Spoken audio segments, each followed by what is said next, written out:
Acep bugün feryadımı duyar mı? Yar yar yar yar. Gönlüm dardır acep beni duyar mı? Yar yar yar yar yar. Bu gece feryadı figanım vardır. Acep yar beni duyar mı yar yar? Bilmem ki bu gönlüm niye dardır. Yar yar yar yar yar yar. Acep beni duyar mı bu yar yar? Acep niye beni duymaz da gelir? Gönlüm dardır bu gece neyleyim? Yar yar.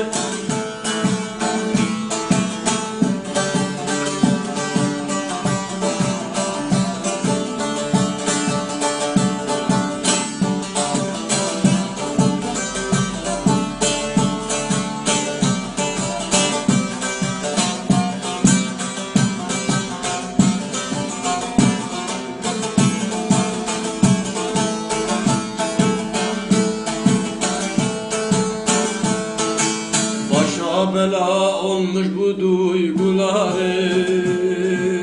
aşktır yar yar. Ne yapayım aşıktır bu gönlüm,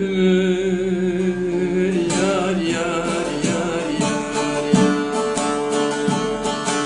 Bu ne devran idi ne de figanı.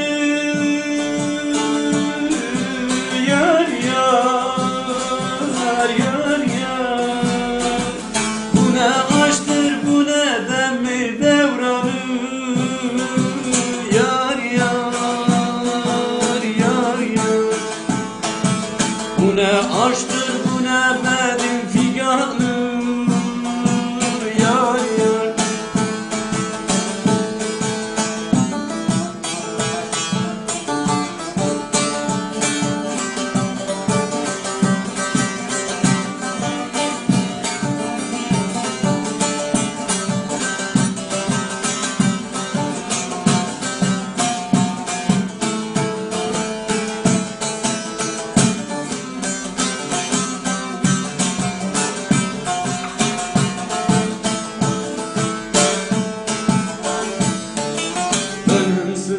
Çökün gönlü figandır, yar yar beladır.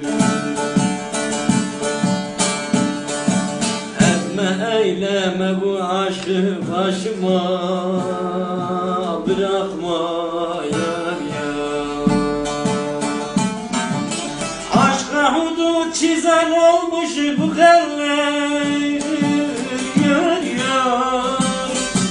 Aşka hudut çizer oldu o eller, yar yar. Ömrümün kağıtı dayanmaz ona, yazmaya yar yar yazmaya. Yar yar yazmaya, yazmaya.